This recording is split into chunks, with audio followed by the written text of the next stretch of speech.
எல்லாருக்கும் வணக்கம். இன்னைக்கு நான் எங்கே வந்திருக்கேன்னா, திண்டுக்கல் மாவட்டத்தில் இருக்கிற பாதாள செம்பு முருகன் கோவிலுக்கு தான் வந்திருக்கேன். ரொம்ப நாளாக நினச்சிக்கிட்டு இருக்கேன் இந்த கோவிலுக்கு வரணும்னு. என்னால் வரவே முடியல. நான் இருக்கிற ஊர்லேருந்து பக்கத்தில் தான் இந்த கோவில் இருக்குது. இருந்தாலும் என்னால் முருகனை பார்க்கறதுக்காக வர முடியல. அவரோட அனுகிரகத்தினால என்னால் இன்னைக்கு வந்து முருகனை பார்க்க முடிஞ்சது. உள்ளே வந்ததுமே நம்மளுக்கு சங்கிலி கருப்பர் இருக்கார். இங்கே காவல் தெய்வமாக சங்கிலி கருப்பு சாமி கம்பீரமாக இருக்காங்க. நம்மளுக்கு பார்க்குறதுக்கே மெய்சில் இருக்கிற அளவுக்கு கம்பீரமாக அருவாளை வச்சுக்கிட்டு நின்றுட்டுருக்காரு. ரொம்ப உயரமான ஒரு சிலையில் நம்மளுக்கு வடிவமைச்சிருக்காங்க சங்கிலி கற்பனையை. ஃபர்ஸ்ட் நம்ம இவரை கும்பிட்டுட்டு தான் நம்ம உள்ள போகணும்.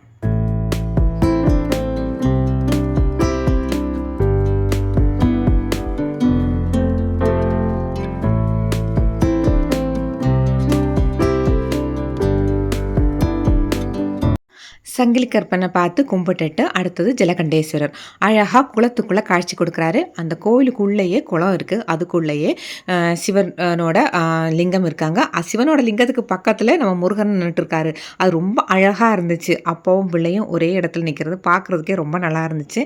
நம்ம போன நேரம் சிவனுக்கு பூஜை நடந்துக்கிட்டு இருந்துச்சு. பாருங்கள் அப்பாவும் பிள்ளையும் எவ்வளோ அழகாக இருக்காங்கன்னு. பாதாள செம்பு முருகன் கோயில் திண்டுக்கல் மாவட்டம் ரெங்கநாயகன்பட்டியில் தான் இருக்குது. இங்கே ஃபேமஸ்ஸு கருங்காலி மாலை தான். 48 நாள் முருகரோட கருவறையில் வச்சு பூஜை பண்ண கருங்காலி மாலையை வெளியில் சேல்ஸுக்காக கொடுத்துருக்காங்க.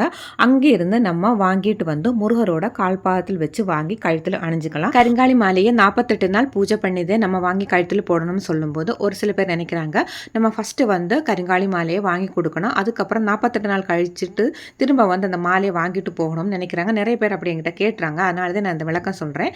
ஆல்ரெடி கருங்காலி மாலையை 48 நாள் முருகரோட கருவறைக்குள்ள வச்சு பூஜை பண்ணிட்டு தான் வெளியில சேலுக்கு கொடுக்குறாங்க. அதனால நம்ம உடனே வந்து வாங்கி முருகரோட கால்பாதத்தில் வச்சு நம்ம வாங்கிக்கலாம். ஜலகண்டேஸ்வரை பார்த்துட்டு உள்ளே போன உடனே நம்மளுக்கு பைரவர் சாமி இருக்கார். கால பைரவர் கிழக்கு பார்த்து இருக்கவங்க. இது ரொம்ப விசேஷமானது. நாங்கள் காலையிலே வந்ததுனால கொஞ்சம் கூட்டம் கம்மியாக இருந்துச்சு. போக போக கூட்டம் வந்துக்கிட்டே இருந்துச்சு. அதுவும் செவ்வாய்க்கிழமை நல்ல கூட்டமாக இருக்குது. நாங்கள் போனது புதன்கிழமைனால கொஞ்சம் பரவாயில்லாமல் இருந்தது. முருகன் கோயில் ஒன்றும் மலை மேலே இருக்கும், இல்லாட்டி சமதளமாக இருக்கும். இங்கேயும் திருச்செந்தூர் மட்டும்தான் நம்ம கீழே படியிறங்கி போய் முருகனை கும்பிட்டுட்டு மேலே படியேறி வர்ற மாதிரி இருக்கும். இது ரொம்ப நல்லது. இங்கே முருகரையே நம்ம ரொம்ப பக்கத்திலே பார்க்கலாம். முருகன் பக்கத்தில் நின்று கண்ணுக்கு கண்ணு பார்த்து நம்ம பேசலாம். அந்த அளவுக்கு பக்கத்திலே நம்ம முருகனை பார்க்கலாம். எனக்கு பார்த்ததுமே ஒரே அதிசயம். ஏன்னா முருகனை பார்க்குறதுக்கு அவ்வளோ அழகாக இருந்துச்சு. பார்க்குறதுக்கு நம்மளுக்கு கண்ணு பத்தாது அந்த மாதிரி இருந்துச்சு. கேள்விப்பட்டிருக்கேன் நம்ம ஒரு சிலதெல்லாம் பார்க்கும்போது நம்மளுக்கு இதெல்லாம் பார்க்குறதுக்கு கோடி கண்கள் பத்தாது அப்படின்னு. ஆனால் உண்மையிலே நான் உணர்ந்தது இங்கே தான். ஏன்னா அவ்வளோ பக்கத்தில் நின்று முருகரை பார்க்குறதுக்கு அவ்வளோ நல்லா இருந்துச்சு. இது நான் சொன்னேன்னா நீங்கள் உணர மாட்டீங்க. நீங்கள் நேரில் போய் பார்த்தாதே அந்த அதிசயத்தை உங்களால் உணர முடியும். கருங்காலி மாலையை வெளியிலிருந்து வாங்கிட்டு வர்றவங்க இந்த மாதிரி அர்ச்சனை தட்டு வச்சு உள்ளே கொடுத்துட்டிங்கன்னா சாமியோட கழுத்தில் இந்த மாலையை போட்டுட்டு பூஜை பண்ணிவிட்டு அர்ச்சனையெல்லாம் பண்ணிவிட்டு அந்த கருங்காலி மாலையை அவங்களுக்கு போட்டு விட்டுருவாங்க. முருகருக்கு பின்னாடி ஃபுல்லாக கருங்காலி மாலை தான் இருக்குது. இந்த கருங்காலி மாலையை 48 நாள் இதே மாதிரி பூஜை பண்ணிவிட்டு வெளியில் சேலுக்கு கொடுத்துருவாங்க. அதுக்கு அடுத்த செட்டு உள்ளே வச்சு திரும்பவும் பூஜை பண்ணுவாங்க. இந்த மாதிரி பூஜை பண்ணி வாங்கும்போது அந்த மாலைக்கு ரொம்ப நல்ல ஒரு பவர் இருக்குது. நல்ல ஒரு பாசிட்டிவ் எனர்ஜியோடு இருக்குது. இந்த மாலை அணிந்தவங்களுக்கு ரொம்ப நல்ல விஷயங்கள் எல்லாம் நடக்கும். தொழில் பண்ணுறவங்க எல்லாருமே இந்த மாலையை வாங்கி அணிஞ்சிக்கலாம். நிறைய அதிசயங்கள் நிறைந்த ஒரு கோயில் தான் பாதாள செம்பு முருகன் கோயில். இங்கே வர்ற இராணுவ வீரர்கள், முன்னாள் இந்நாள் இராணுவ வீரர்கள் எல்லாருக்குமே பரிவட்டம் கட்டி மரியாதை செலுத்துவாங்க.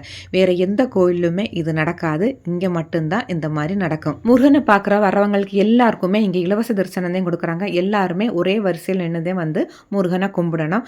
மாற்றுத்திறனாளிகளுக்கும் கர்ப்பிணி பெண்களுக்கும் மட்டும்தான் சிறப்பு தரிசனம். மாற்றுத்திறனாளிகளுக்கு கருங்காலி மாலையை இலவசமாக இங்கே இருந்து கொடுக்குறாங்க. மற்றவங்க யார் வந்தாலுமே ஒரே வரிசையில் நின்றதே முருகனை கும்பிடணும். இங்கே உண்டியல் கிடையாது. பூசாரி தட்டில் காணிக்க வாங்க மாட்டாங்க. இங்கே எங்கே பார்த்தாலும் நம்மளுக்கு உண்டியல் கண்ணில் தென்படாது. உண்டியல் கிடையாது. இந்தியாவிலேயே அனைத்து மாநிலங்களில் இருந்தும் அனைத்து நாடுகளில் இருந்தும் பக்தர்கள் அதிகமாக வரக்கூடிய கோவில் ஒன்று பாதாள செம்பு முருகன் கோயில். வெளியிலிருந்து வரவங்களுக்கு எல்லாருக்குமே இங்கே இலவச குளிக்கிறதுக்கான வசதி எல்லாமே இவங்க செஞ்சு கொடுத்துருக்காங்க. டெய்லி மதியான நேரத்தில் இங்கே அன்னதானம் நடைபெறும். யார் வந்தாலும் இங்கே வயிறு நிறைய அன்னதானம் சாப்பிட்டு போகலாம். வாகனங்கள் நிறுத்தணும்னா டோக்கன் எல்லாம் எதுவும் கிடையாது. நம்ம இலவசமாக இங்கே வாகனங்கள் எல்லாமே நிறுத்தலாம். எவ்வளோ நேரம் வேணாலும் அந்த வாகனத்தை நம்ம அங்கே நிறுத்தலாம். காசு எதுவுமே வாங்க மாட்டாங்க. கோவிலுக்கு நன்கொடை கொடுத்தவங்க பேர் எழுதின கல்வெட்டுகளோ பேர் பலகைகளோ எதுவுமே நம்ம இங்கே பார்க்க முடியாது. நவீன உடற்பயிற்சி கூட ஒன்று இங்கே இருக்குது. இங்கே இராணுவத்துக்கு தேர்வுக்காக போனவங்களும் போலீஸ் தேர்வுக்காக போனவங்களும் இங்கே வந்து ஃப்ரீயாகவே உடற்பயிற்சி பண்ணிக்கலாம். இங்கே இலவசமாக நூலக வசதியும் இருக்குது. தமிழ் மற்றும் இங்கிலீஷ் புக்கு எல்லாமே இங்கே அவைலபிளாக இருக்கும். மாணவர்கள் போட்டித் தேர்வுக்கு ஏதாவது போனோம்னா படிக்கணும்னா இங்கே வந்து இலவசமாக இந்த புக் எல்லாமே நம்ம எடுத்து படிச்சுக்கலாம். அப்படியே எல்லாரும் ஒரு நிமிஷம் முருகரை பாருங்க. எவ்வளோ அழகா சிரிச்சுக்கிட்டு நம்மளுக்கு காட்சி கொடுக்குறாங்கன்னு. பார்க்குறதுக்கு எவ்வளோ அழகா இருக்காரு பாருங்க. முருகன்னாலே அழகு தான். அதில் இன்னும் கொஞ்சம் அழகு சேர்ந்திருக்கிற மாதிரி தான் எனக்கு தோணுச்சு. எல்லார்கிட்டயும் நான் சொல்ற ஒரே விஷயம், எல்லாருமே கண்டிப்பாக ஒரு தடவை வந்து பாதாள செம்பு முருகனை தரிசனம் பண்ணிட்டு போங்க. கண்டிப்பா உங்க வாழ்க்கையில் நல்லதே நடக்கும். பிஸ்னஸ் பண்றவங்க, புதுசா பிஸ்னஸ் ஸ்டார்ட் பண்ண போறவங்க எல்லாருமே இங்க வந்து முருகனை தரிசனம் பண்ணிட்டு போனீங்கன்னா, கண்டிப்பா உங்களுக்கு எல்லாமே சக்சஸ் ஆகும்.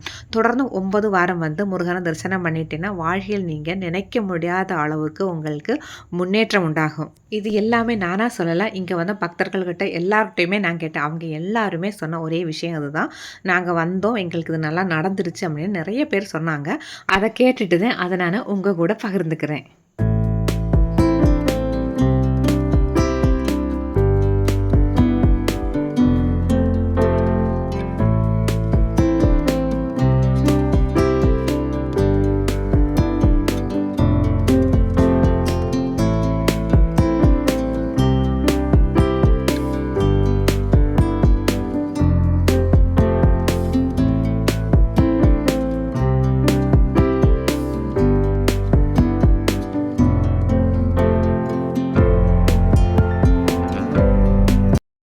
புதுசாக இங்கே வராகியம்மன் கோவில் கட்டிக்கிட்டு இருக்காங்க. இன்னும் கொஞ்ச நாள்லேயே வராகியம்மனையும் நம்ம இங்கே கும்பிட முடியும். இங்கே நம்மளுக்கு ஜலகண்டேஸ்வரர் இருக்கார், கருப்பசாமி, காலபைரவர், விநாயகர், தட்சிணாமூர்த்தி, பிரம்மா, விஷ்ணு எல்லாருமே இங்கே இருக்காங்க. இன்னும் கொஞ்ச நாள் போனோன்னா வராகியம்மனுமே வந்துடும். பாதாள செம்பு முருகன் கோவிலுக்கு வந்தோன்னா முருகரோட சேர்த்து நம்ம எல்லா சாமியுமே ஒரே இதாக வழிபடலாம். பாதாள செம்பு முருகன் கோவிலுக்கு வர்றதுக்கு எந்த ஊர்லேருந்து நீங்கள் வந்தாலுமே திண்டுக்கல் வந்துட்டு உங்களுக்கு வர்றதுக்கு ரொம்ப ஈஸியாக இருக்கும். ரொம்ப தூரத்தில் இருந்தெல்லாம் வர்றவங்களுக்கு வழி தெரியாது. எல்லாருமே திண்டுக்கல் வந்துட்டு பாதாள செம்பு முருகன் கோவிலுக்கு போகணும்னு சொன்னாலே அங்கேருந்து பஸ் ரூட் இருக்குது, ஆட்டோயுமே அவைலபிளாக இருக்குது. நீங்கள் பஸ்ஸு ஆட்டோ எது வேணும்னாலும் செம்பு முருகன் கோவிலுக்கு வரலாம். நல்லபடியாக முருகனை கும்பிட்டுட்டு மனசுக்கு ரொம்ப திருப்தியாக நாங்கள் வெளியில் வந்துட்டோம். இங்கே வந்தால் நிறைய பேர் உட்காந்துருந்தாங்க. கோவிலை பற்றி எனக்கு தெரிஞ்சதெல்லாம் நான் சொல்லிட்டேன். கோவிலுக்கு டெய்லி வந்துட்டு இருக்கிற ஒரு பக்தர்கிட்ட கோவிலை பற்றி விஷயத்தை நம்ம கேட்டு தெரிஞ்சுக்கலாம். வந்து பொதுவாக வந்து முன்னாள் இராணுவத்தினருக்கு இந்நாள் இராணுவத்தினருக்கு வந்து பரிவட்டம் கட்டி மரியாதை செய்யப்படுவது வழக்கம். இராணுவ வீரர்களுக்கு, நாட்டை காக்கும் இராணுவ வீரர்களுக்கு இங்கே பரிவட்டம். இங்கே பொதுவாக வந்து தட்டில் காணிக்கையோ இதை வசூல் பண்ணுறதில்ல. அனைவருக்குமே வந்து இங்கே வந்து தரிசனம் வந்து பொதுவான தரிசனம் தான். எல்லாருக்குமே இலவச தரிசனம், எல்லாம் பொதுவான தரிசனம் தான் இங்கே நடந்துகிட்ருக்கு. பொதுவாக வந்து இந்த ஸ்தலத்தோட சிறப்பு வந்து என்னென்னா கருங்காலி மாலைகள். இங்கே வந்து வேண்டுதல் வச்சு இது பண்ணிவிட்டு இந்த கருங்காலி மாலைகளை வச்சு முருகன் காலடியில் வச்சு பூஜை பண்ணி 48 நாள் பூஜை பண்ணி இந்த கருங்காலி மாலைகளை இது பண்ணுவாங்க. இது சனி, ராகு, கேது, செவ்வாய்க்கான பரிகார ஸ்தலம். இங்கே வந்து இது பண்ணிவிட்டு 9 முறை அல்லது 9 வாரமோ 9 முறையோ வந்து இங்கே வந்து வழிபாடு பண்ணிவிட்டு வந்து விளக்கேற்றி வச்சுட்டு போனாங்களாக்கும். அவங்களோட காரியங்கள் வந்து வெற்றிகரமாக நிறைவேறும் அப்படின்றது ஐதீகம். அதனால் அதே போல் இங்கே வந்து ஜலகண்டேஸ்வரர் வந்து இங்கே சிறப்பம்சமாக இங்கே கீழே அமையப்பட்டிருக்கிறது. அதே போல் இப்போ வந்து தாய் வராகிக்கு வந்து கோயில் இப்போ எழுப்பிட்டு இருக்காங்க. பொதுவாக இங்கே இந்த ஸ்தலத்தில் வந்து பார்க்கிங் கட்டணமோ எதுவுமே கிடையாது. பக்தர்களுக்கு குளியல் வசதி, பாத்ரூம் வசதியெல்லாம் இங்கே சிறப்பாக ஏற்பாடு பண்ணியிருக்கு. இந்த கோவிலின் இருப்பிடம் வந்து திண்டுக்கல் மாவட்டம் ரெட்டியார் சத்திரம் ஊராட்சி ஒன்றியம், ராமலிங்கம்பட்டி, போகர் நகரில் அமைந்துள்ளது. இதற்கு கோயிலுக்கு வரக்கூடிய வழித்தடம் வந்து பொதுவாக திண்டுக்கல்லிருந்து வந்தால் ரெட்டியார் சத்திரம் வழியாக இந்த ராமலிங்கம்பட்டி என்ற ஊர்கிட்ட இந்த அமைவிடம் இருக்குது. அதாவது வேறு மாவட்டங்கள் வந்து தேனி, பழனி, வெளியில் மாவட்டங்கள்லேருந்து வர்றவங்க வந்து ஸ்ரீராமபுரம்ன்ற ஊர்லேருந்து இறங்கி இங்கே கிழக்க 2.5 கிலோமீட்டர் தூரத்தில் இங்கே அமைஞ்சிருக்கு இந்த அமைவிடம். ரெட்டியாசத்துலேருந்து திண்டுக்கல், திருச்சி மற்ற வெளியிலேருந்து வர்றவங்க, சென்னையிலேருந்து வர்றவங்க வந்து திண்டுக்கல் வழியாக வந்து ரெட்டியார் சத்திரம் வந்து இங்கே வரலாம். இது பழனிக்கும் திண்டுக்கலுக்கும் இடையில ஒரு இடைப்பட்ட பகுதியெல்லாம் அமைஞ்சிருக்கு. அதே போல் வெளி மாநிலங்கள்லேருந்து பக்தர்கள் தெலுங்கானா, ஆந்திரா, கர்நாடகா, வேறு ஸ்டேட்டு, ஃபாரின்லேருந்தெல்லாம் வெளியிலேருந்தெல்லாம் நிறையா வர்றாங்க. வந்து அவங்க நல்லா இருக்கிறதுனால வந்து அவங்களோட வேண்டுதல் படிக்கிறதுனால வந்து முடிக்காணிக்கை செலுத்துறது எல்லாம் இது பண்ணுறாங்க. நிறைய விஷயங்கள் நடந்துகிட்டு இருக்கு. அனைவரும் வாங்க வந்து எல்லாம் வந்து முருகன் அருள் பெற்று செல்லுங்க.